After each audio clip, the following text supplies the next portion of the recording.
धन्य है श्रीमद् भागवत महापुराण की कथा। जो कथा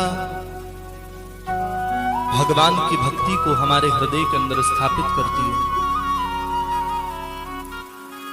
और जब भक्ति हृदय के अंदर आ जाती है तो फिर ठाकुर जी भी देर नहीं लगाते,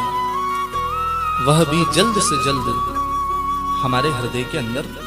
प्रकट हो जाते हैं।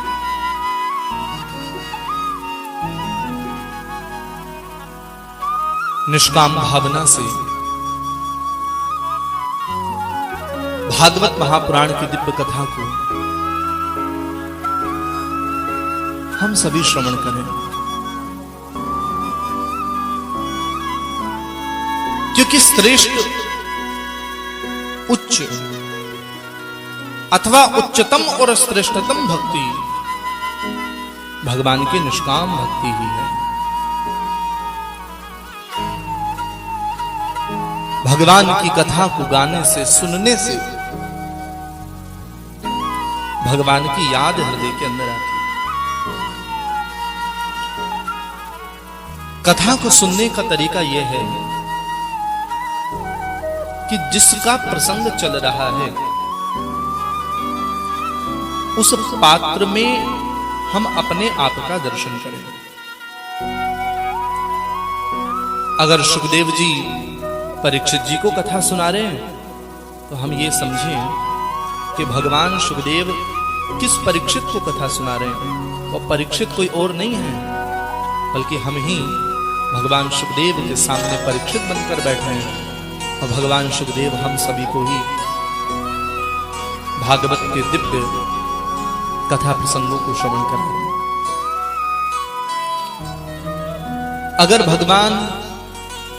देवकी और वसुदेव की गोद में प्रकट हो रहे हैं तो हम यह ही समझें कि वहां देवकी कोई और नहीं है बल्कि हम ही देवकी बनकर के आई हैं, और भगवान हमारी ही गोद के अंदर प्रकट हो रहे हैं। भगवान जिन गोपियों का माखन चुरा रहे हैं, हमारे मन में भाव हो अन्य किसी गोपी का भगवान माखन नहीं चुरा रहे, बल्कि हम ही ब्रजमंडल के अंदर गोपी बनकर के पधारे हैं, और वो ही नंदनंदन घनश्याम हमारे घर के अंदर पधारते हैं और हमारे ही रखे हुए माखन को ठाकुर जी भोग लगाते हैं। अगर भगवान सुदामा पर कृपा कर रहे हैं, उसके तंदुलों को, उसके चावलों को खा रहे हैं, तो यहां सुदामा जी कौन है? सुदामा जी के अंदर अपने आप का दर्शन करें कि मानो हम ही भाव से प्रभु के लिए 4 मुट्ठी चिड़वा बांध करके लेकर के गए और अनन्य कृपा करते हुए भगवान श्री द्वारिकाधीश हमारे पास जो कुछ हमारी सामर्थ्य के अनुसार उपस्थित था, वह जब हम भगवान को समर्पित कर रहे हैं तो बड़े प्रेम से ठाकुर जी उन तंदुलों का भोग लगा रहे हैं, उन चावल का भोग लगा रहे हैं। इस प्रकार से भगवान के भक्तों के अंदर उनकी भावना को हम जब स्वयं में मिला देंगे तो क्या होगा? बोले, अगर हमने सुदामा जी का चरित्र सुन के अपने आप को सुदामा बना लिया तो फिर एक दिन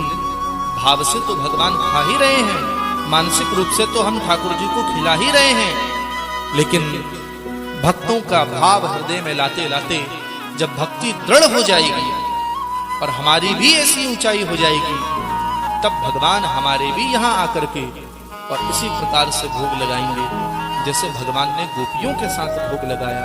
जैसे भगवान ने सुदामा जी के साथ भोग लगाया।